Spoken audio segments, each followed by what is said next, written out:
नमस्कार, बहुत स्वागत आपका। मैं हूं आपके साथ राधिका चौधरी और आप देख रहे हैं आपका फेवरेट प्रोग्राम देश की बेटी।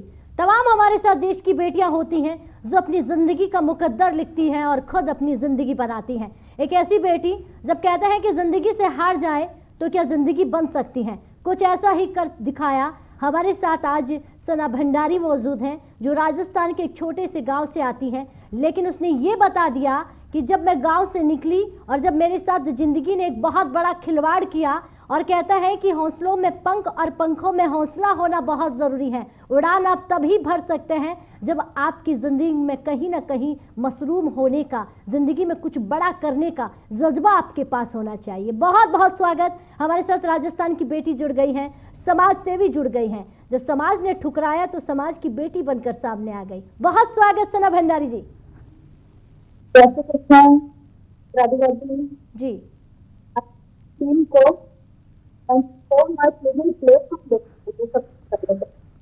so much जी।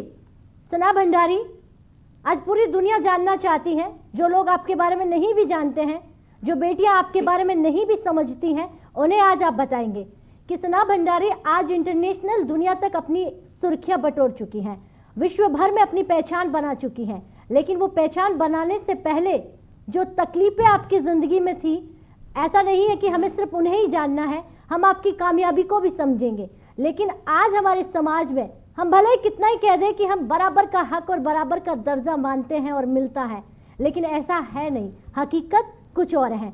सबसे पहला सवाल, क्या ऐसा हुआ था आपकी ज़िंदगी में कि एक साधारण परिवार की बहू ने इतना बड़ा बदलाव अपनी ज़िंदगी में किया? मेरा सबसे पहले तो यही है, मेरी बहुत छोटी उम्र शादी हो गई थी, 16 साल की उम्र में। पेरेंट्स नहीं करना चाह रहे थे, बट मेरे ससुराल वाले माने नहीं। शादी के एंड मोमेंट पे वो बोल रहे थे कि आपको भेजना पड़ेगा, तो पेरेंट्स ने चलो कैसे भी करके हिम्मत जुटाई और भेजा मुझे। उसके बाद उन्होंने मारपीट, परेशान करना स्टार्ट किया, मुझे पियर भेजना बंद किया, और 2 साल बाद मुझे बेटी हुई। नहीं, आपको जब वो मारते थे, पीटते थे, क्या कभी आपने आवाज नहीं उठाई? आप चुपचाप मार खाते? नहीं, कभी नहीं। मुझे कभी बाहर आने का मौका ही नहीं दिया मैम। कभी मुझे बाहर आने ही नहीं दिया उन लोगों ने, ना मुझे पेरेंट्स के पास भेजा जाता था। और 2-3 बार मुझे पेरेंट्स ने रोका भी था। मैंने उनसे बात की थी कि मुझे ये परेशान कर रहे हैं तो मुझे क्या करना चाहिए, बट मैं काफी बार पेरेंट्स को नहीं बताती थी। मैं ये सोचती थी कि पेरेंट्स को बताऊंगी वो टेंशन लेंगे और मेरी वजह से कोई पेरेंट्स को प्रॉब्लम ना हो।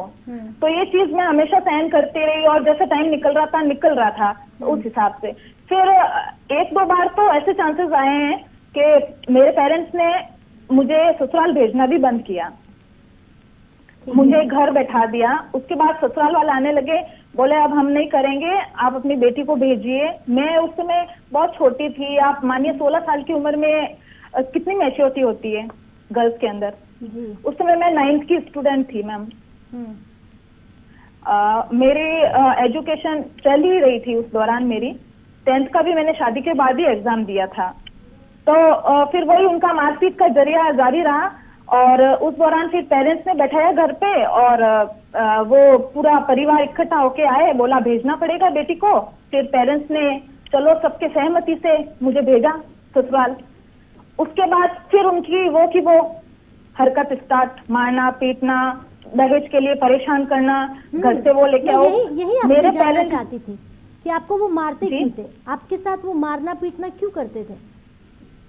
वो पेरेंट्स से कुछ डिमांड थी उनकी कि पेरेंट्स से आप कभी वो लेके आओ घर से, हमारे बेटे को पैसों की जरूरत है। वो मतलब इमोशनली मुझे बहुत परेशान करते थे, मेंटली परेशान करते रहते थे मुझसे वो चीजें। आस पड़ोस वालों को भी पता था कि मेरे मतलब ससुराल वाले बहुत तेज हैं, और नई नवेली बहू को इतना परेशान कर रहे हैं, मार रहे हैं, पीट रहे हैं, फिर भी वो लोग कुछ नहीं बोलते थे। कब की बात होगी? ये कौन से सन की बात होगी? ये 1999 में मेरी शादी हुई थी। हाँ। जी ठीक है, उस समय की बात है। चलिए, फिर आप ससुराल वापस आती है? जी ससुराल वापस आती हूँ तो उनका वही रहता है, फिर मारपीट करते हैं। फिर मैंने खुद ने एक सिस्टम रखा कि चलो कोई नहीं, अब जैसा है वो मुझे निभाना है ससुराल में। फिर मैं ससुराल में ही रही। उसके बाद 2 साल बाद मेरी गुड़िया हुई मुझे।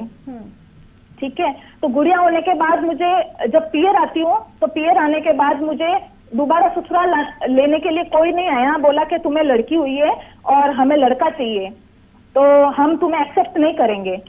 तो मैंने कहा ऐसा कैसे हो सकता है, जब बच्ची हुई, बच्चा, बेटी और बेटा में क्या फर्क रखना, बेटी है तो उल्टा अच्छा है, बेटी है तो एक बेटे की तरह ही है, क्या हो गया। मेरी ऐसी मेंटलिटी नहीं थी। मेरे परिवार, मेरे पियर में तो सबको प्राउड फील हुआ था कि हमें लड़की हुई है, क्योंकि मेरे पियर में मैं एक ही लड़की हूँ। अच्छा। मेरे पूरे परिवार में मैं एक लड़की हूँ। मेरे चाचा के, ताऊ के, किसी के भी लड़की नहीं है, मैं एक ही लड़की हूँ पूरे परिवार में। तो मेरे घर वालों को बहुत खुशी हुई थी कि हमारे घर में लक्ष्मी आई है, लेकिन हमारी बेटी के बेटी हुई है। और आपके ससुराल वालों ने ये बोल दिया कि बेटी है, बेटा जब नहीं उनको है। फोन किया, जब उनको सूचना मिली कि भाई लड़की हुई है तो बोला बहुत खुशियां मनाओ आप, बहुत खुशियां मनाओ आप, लड़की हमें तो लड़का लाके दो। ये चीज उनका ये जवाब था वहां से।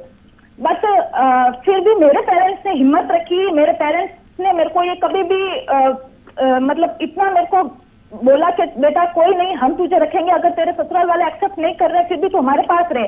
फिर वो लोग परेशान करते थे, कभी पुलिस की धमकियां वगैरह ले जाने के लिए बहुत परेशान कर रहे थे, समाज के लोगों को भेजना, कभी आस पड़ोस के लोगों को बोलना, बहुत परेशान किया। बट मैंने कहा नहीं, मेरे को नहीं जाना। उसके बाद भी एक बार वापस गई मैं, सब लोगों को इकट्ठा करके फिर मेरे पेरेंट्स ने वापस भेजा। जब मेरे हस्बैंड आने लग गए घर में तो बोले रोज रोज जवाई आते हैं घर पे, अच्छा नहीं लगता है, तो आप एक बार भेज दो। फिर पेरेंट्स ने भेजा तो वही मारपीट करना, परेशान करना। एक बार की ये बात है, एक दिन रात को मुझे बहुत याद आ रही थी मेरे मम्मी पापा की मुझे, तो मैंने मेरे हस्बैंड से फोन लेके बोला मुझे पेरेंट्स से बात करवानी है, मुझे बात करवाओ।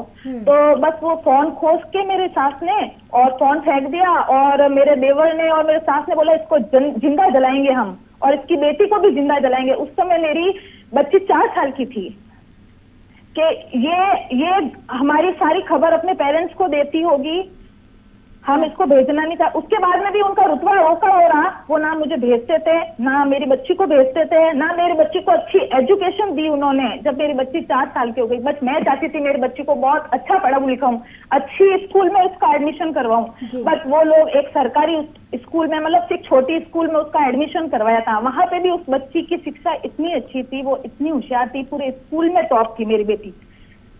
वो स्कूल वाले बोल रहे थे कि आपकी बेटी बहुत ही होशियार है। मेरी बेटी 4 साल की थी उस समय जब मैं उसको दोबारा ससुराल लेके आई थी।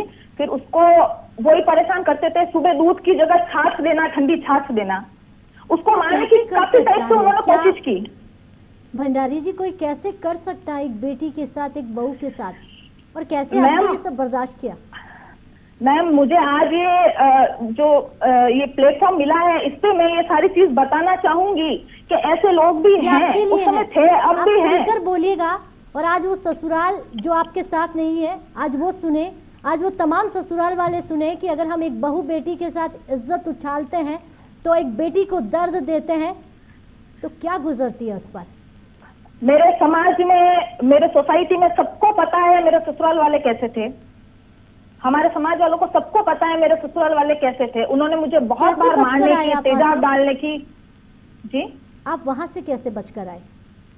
मैं वहां से जब उन्होंने प्लानिंग की थी मारने की, तो मेरी बच्ची छत पे सो रही थी, जो मेरी 4 साल की बच्ची थी। मेरी बेटी का नाम रक्षा मेवाड़ा, कोमल मेवाड़ा नाम है उसका। तो वो छत पे सो रही थी। उस समय मुझे बोला कि इसकी बच्ची को ऊपर से लेके आओ और इसको बच्ची को अंडरग्राउंड में ले जाके जला देंगे या मार देंगे। मैं डर गई, मैंने ऐसा कभी देखा ही नहीं था जिंदगी में कि ऐसी चीज भी होती है, ये लोग मुझे मार देंगे। ना मेरे पेरेंट्स हैं मेरे पास, ना कोई है, ना आस पड़ोस वाले। रात की 11:30 बज गई थी करीब उस समय। तो उस दौरान मैंने उस समय हिम्मत रखी और मैं तुरंत हाथ ऊपर गई छत पे, और छत पे जाके जोर से चिल्लाई और सब गली मोहल्लों को इकट्ठा किया कि मुझे मार देंगे, मेरी जान बचाओ, आप लोग सब मुझे मार देंगे, मेरी जान बचाओ। तो मैंने जो ऊपर से कुटी लगा दी थी, दरवाजा बंद कर दिया था, तो मेरा देवर पीछे की बालकोनी से ऊपर आके मेरे सिर पे इतना मारा कि मैं उस समय बेहोश हो गई। और लोगों ने, सबने देख रहे थे कि इसको, लड़की को इतना मार रहे हैं, पीट रहे हैं, क्या रीजन हो सकता है। तो मैं तो बेहोश होने के बाद मेरे को तो कुछ पता ही नहीं क्या हो रहा है मेरे साथ, क्या नहीं हो रहा है। बट वहां उस समय क्या तुरंत मेरा भाई का कोई दोस्त निकल रहा था, तो उसने सूचित किया मेरे घर वालों को कि